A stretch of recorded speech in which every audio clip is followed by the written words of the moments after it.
तो फिल्म की शुरुआत में हमें एक लड़की दिखाई जाती है जो अंधेरी जगह पर कैद थी। वो किसी को अपनी मदद के लिए बुलाना चाहती थी, लेकिन उसके फोन में सिग्नल्स नहीं आ रहे थे।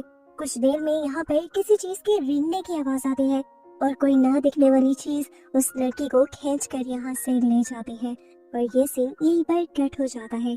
अगले सीन में हम कुछ दोस्तों को देखते हैं जो पिकनिक मनाने के लिए आए हुए थे। तो तब उनकी मुलाकात होती है मॉस्को से आए एक लड़की से जो यहाँ अपने भाई को ढूंढने के लिए आया था।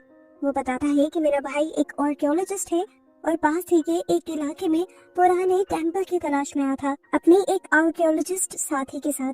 लेकिन उस दिन के बाद से उन दोनों का ही कुछ अता पता नहीं है।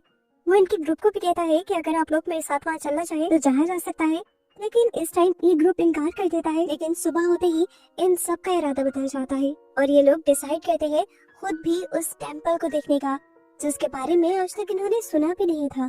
ये लोग अब उस इलाके में पहुंच जाते हैं जहाँ पर वो टेम्पल था। इन्होंने एक लोकल गाइड भी हायर किया था जो इस इलाके में उन्हें छोड़ देता है और इन बेचारों को फिर ये पूरा सफर खुद ही से तय करना पड़ता है और वो लोग एक टैक्सी हायर करते हैं उस टेम्पल तक जाने के लिए। अजीब बात थी, ये जीप वाले भी उन्हें जंगलों के बाहर छोड़ गए थे, ये कहते हुए कि आगे का सफर आप लोगों को पैदल तय करना होगा। जंगल के अंदर ये लोग अपना सफर शुरू कर देते हैं और रास्ते में इन्हें काफी पुरानी चीजें भी मिलती हैं, जिससे इन्हें पता चलता है कि यहाँ पर काफी पुराने लोग रहा करते थे। यहीं पर उन्हें एक जीप भी नजर आती है जो जरूर उसी आर्कियोलॉजिस्ट की थी जिसका भाई उसे ढूंढ रहा था। इन्हीं चीजों की और खूबसूरती की पिक्चर्स लेते लेते ये लोग आगे आगे जैसे जैसे बढ़ रहे थे, एक अजीब काम इनके साथ ये हो रहा था कि यहाँ के लोकल लोग इन्हें काफी अजीब नजरों से देख रहे थे और इनसे बात तक नहीं कर रहे थे, जैसे वो लोग इनके यहाँ आने से खुश ना हो। फाइनली ये लोग उस टेम्पल के सामने पहुँच भी जाते हैं जिसे ये लोग देखने के लिए आए थे। ये टेम्पल बहुत ज्यादा बड़ा था और इसके ऊपर बहुत सी सीढ़ियां बनी हुई थी और पूरा टेम्पल वाइन से यानी पौधों की बेलों से भरा था। अब ये लोग इस टेम्पल के सामने पिक्चर्स लेने लग जाते और उसी टाइम पर कुछ लोकल लोग यहाँ पर घोड़ों पर सवार हुए आ जाते हैं। उन लोगों को बहुत ज्यादा गुस्सा आ रहा था इन लोगों के यहाँ आने पर। वो इन्हें इशारों से यहाँ से जाने को कह रहे थे क्योंकि आपस में ये दोनों पार्टीज ही एक दूसरे की लैंग्वेजेस नहीं समझ पा रही थी। इन लोगों को लगता है कि विलेजर्स इस टेम्पल की पिक्चर्स लेने की वजह से गुस्सा हो रहे हैं, शायद वो इस टेम्पल में पूजा वगैरह करते हैं और उन्हें ये सब टेम्पल की इंसल्ट लग रही है।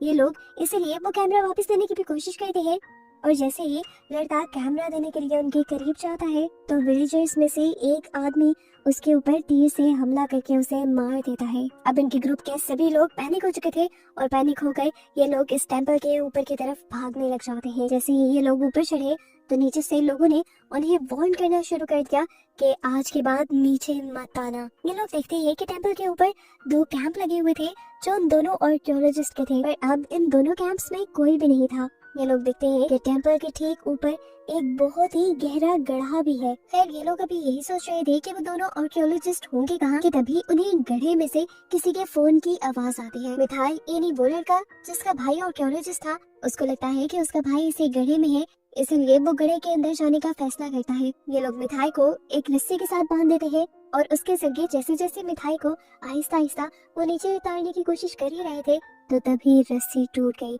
और मिठाई बिल्कुल नीचे गड्ढे में जाकर गिरा और इतनी ऊंचाई से गिरने की वजह से मिठाई की टांगे और कमर टूट गई। ऊपर इन लोगों को मिठाई की सिर्फ दर्द भरी चीखें ही सुनाई दी।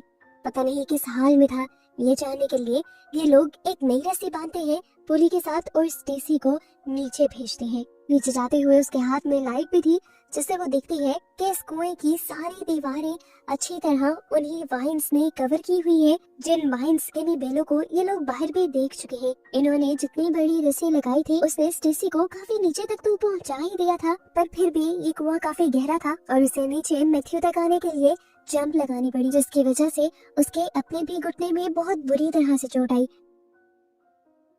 यहाँ मिठाइयों ने उसे बताया कि वो हिल भी नहीं पा रहा, जिसका मतलब है कि उसकी स्पाइन यानी रीढ़ की हड्डी में चोट आई है।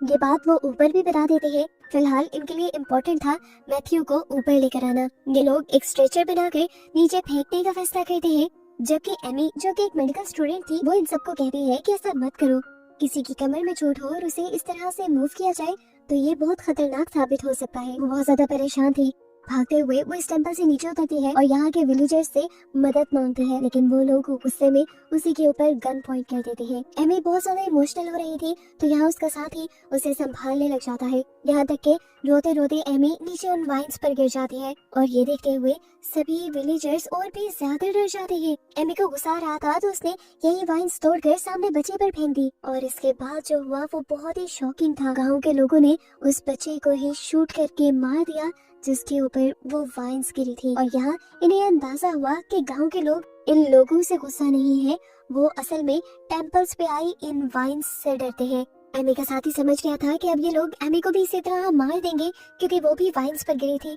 इसलिए वो एमी को लेकर वापस टेंपल के ऊपर आ जाता है जहाँ उनके बाकी साथी एक स्ट्रेचर तैयार कर रहे हैं। एमी और उसका साथी आकर इन लोगों को बताते हैं कि गांव के सभी लोग इन वाइन्स से बहुत ज्यादा डरते हैं और ऐसा क्यों है कि इन्हें नहीं मालूम। खैर दिखाया जाता है कि स्ट्रेचर तैयार करने के बाद उसी रस्सी के जरिए जिसके जरिए स्टेसी नीचे आई थी वो स्ट्रेचर भी नीचे आ गया था। अब क्योंकि रस्सी छोटी थी तो एमी और स्टेसी दोनों मिलकर मिठाइयों को उठाकर उस स्ट्रेचर के ऊपर लिटाते हैं, जिस वजह से मिठाइयों को बहुत ज्यादा दर्द भी होता है। काफी देर की मेहनत के बाद ये लोग मिठाइयों के बाद उन दोनों लड़कियों को भी ऊपर लाने में कामयाब हो जाते हैं। ऊपर आने के बाद एमी और जेफ जो दोनों मेडिकल स्टूडेंट थे वो दोबारा मिठाइयों को चेक करते हैं और उसकी इंटरेस्ट से ये पता चलाते हैं कि शायद वो अब कभी चल न सके, लेकिन फिर भी उम्मीद उन्होंने रखनी थी। वो हर किसी को वार्न कर देते हैं कि मिठाइयों को कोई जरा सा भी नहीं हिलाएगा। अब इन्हें मिठाइयों के लिए यहाँ से निकलना था। नीचे विलेजर्स खड़े थे जो इनके नीचे जाते ही इन्हें मार देते। इन्हें रात रात में कुछ सोचना था।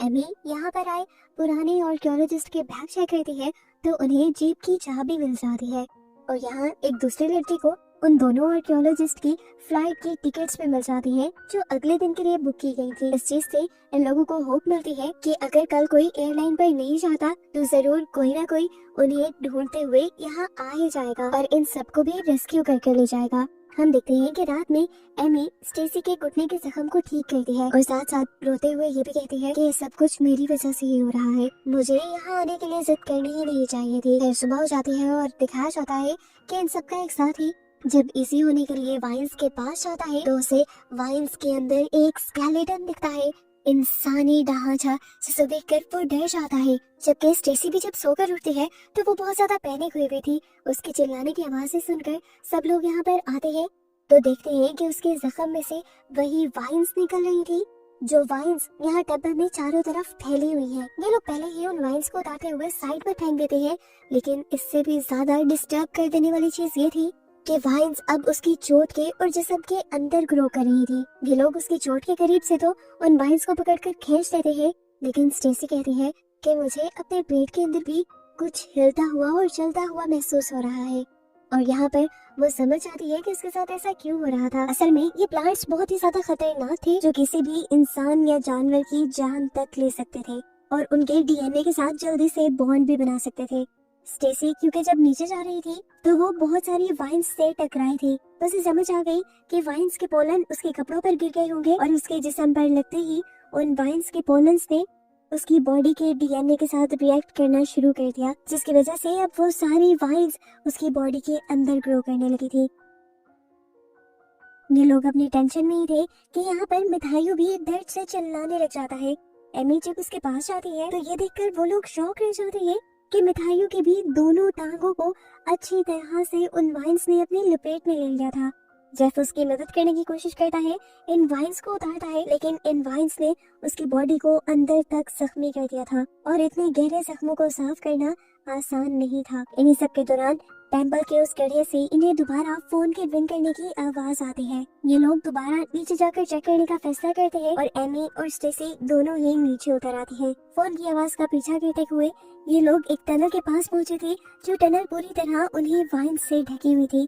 मजबूरन इन्हें उन्हीं वाइन्स के ऊपर से चलकर जाना पड़ा, जहां आगे जाकर इन्होंने देखा कि वहां एक लड़की थी जिसके हाथ में वो फोन था। वो लड़की मर चुकी थी और उसकी बॉडी की हालत काफी खराब थी, उसकी आंखें भी ग्रे हो चुकी थी। ये लोग उसके हाथ से डरते हुए फोन छीनते हैं तो देखती है कि फोन में तो सिग्नल्स ही नहीं थे, तो फोन रिंग कैसे कर रहा था।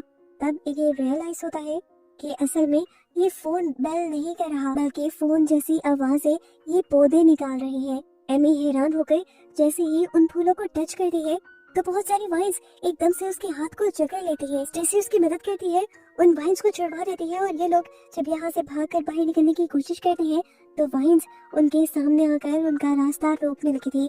वाइन्स को साइड पे करते हुए ये लोग बाहर जा ही रहे थे, लेकिन वाइन्स ने इन्हें पाँव से जकड़ लिया था और नीचे गिरा दिया था। वो वाइन्स इन्हें बुरी तरह अपने अंदर खींच रही थी। एमी तो बच गई थी इन वाइन्स से, लेकिन स्टेसी को पूरी तरह इन वाइन्स ने पकड़ लिया था। एमी स्टेसी को पकड़कर अपने पूरी ताकत लगाते हुए खींचती है और वहां तक ले आती है जहां पर रस्सी थी। एमी स्टेसी को गोद में लेते हुए उस रस्सी को पकड़ लेती है और ये दोनों जोर जोर से चिल्लाते हुए ऊपर वाले लोगों से रस्सी ऊपर खींचने को कहते हैं। जैसे जैसे ये ऊपर जा रहे थे, इर्द गिर्द की वाइन्स इनका रास्ता रोकने की कोशिश कर रही थी और इससे पहले कि इनकी जान एक और मर्तबा खतरे में पड़ती, किस्मत से ये लोग वक्त रहते ही बाहर निकलने में कामयाब हो जाते हैं। ऊपर आकर ये दोनों बुरी तरह पैनिक हो चुकी थी। वो नीचे होने वाली सारी चीजें इन्हें बताती है और ये ग्रुप उनसे पूछता है कि आखिर अब हमें आगे करना क्या चाहिए। किसी को कुछ समझ नहीं आ रहा था, तो एक लड़का कहता है कि हमें नीचे जाकर लोकल्स से मदद लेनी चाहिए, लेकिन जेफ याद करवाता है कि जो भी नीचे जाएगा ये लोकल्स उन्हें मार देंगे। मैंने देखा है अपनी आंखों से उन्हें ऐसा करते हुए। जेफ कहता है, देखो हमने यहाँ पर होटल की बुकिंग भी करवाई थी और वो लोकल टूरिस्ट जो हमें छोड़कर पता नहीं कहाँ चला गया था, जरूर उनमें से कोई हमें ढूंढने की कोशिश कर रहा होगा और यहाँ जरूर आएगा। इन्हें बस किसी तरह अपने आप को जिंदा रखना है जब तक कोई उनकी मदद के लिए आए। लेकिन ये काम काफी मुश्किल था क्योंकि इनके पास खाना और पानी बहुत कम था। इनके पास एक सैंडविच था जिसका एक एक टुकड़ा ही इन सबको मिल पाता है। जेफ अपना सैंडविच मिथाइस को दे देता है क्योंकि उसकी हालत काफी ज्यादा खराब थी। वो मरने वाला था क्योंकि उसकी बॉडी में इन्फेक्शन फैल रहा था। जेफ इन लोगों से कहता है कि अगर हमें मिथाइस की जान बचानी है तो हमें उसकी टांगे काटनी पड़ेंगी। सब जानते थे कि ये बहुत ज्यादा पेनफुल होने वाला था। जेफ मिथाइस को थोड़ी अल्कोहल पिला देता है ताकि वो इस पेन को बर्दाश्त कर सके। उसके बाद उसके मुंह में बेल्ट डालकर वो अपना प्रोसीजर स्टार्ट कर देता है। जेफ जहाँ प्रोसीजर कर रहा था वहीं दूसरे लोग मिथाइस को कंट्रोल करने की कोशिश कर रहे थे। जेफ यहाँ पे एक पत्थर गर्म करता है और उसे जोर से मिथाइस की टांग पर मारते हुए मिथाइस के इन्फेक्शन वाले हिस्से को तोड़ देता है। उसके गोश्त और बारीक वेन्स को उसने एक शार्प नाइफ की मदद से काट दिया था। मिथाइस दर्द से चिल्ला रहा था और लड़कियां ये आवाजें नहीं सुन पा रही थी। और इस सब के बाद जेफ एक पैन गर्म करते हुए उससे मिथाइस के जख्म को जला देता है ताकि वहाँ पर और कोई बैक्टीरियल इन्फेक्शन ना हो और खून भी ना बहे। प्रोसीजर कंप्लीट होने के बाद लड़कियां भी कैंप से बाहर निकल आती है। एमी और जेफ मिथाइस की कंडीशन पर बात करने लगते हैं और इतनी देर में बाकी लोग देखते हैं कि मिथाइस की कटी हुई टांगों को वो वाइन्स आगे बढ़कर अपने अंदर लेकर जा रही थी। यानी ये वाइन्स, ये पौधे आदमखोर थे, इंसानों का गोश्त खाते थे और इन्हें समझ आ जाती है कि यही वजह थी कि वो सारे विलेजर्स इन वाइन्स से, इन पौधों से डरते थे। रात होती है।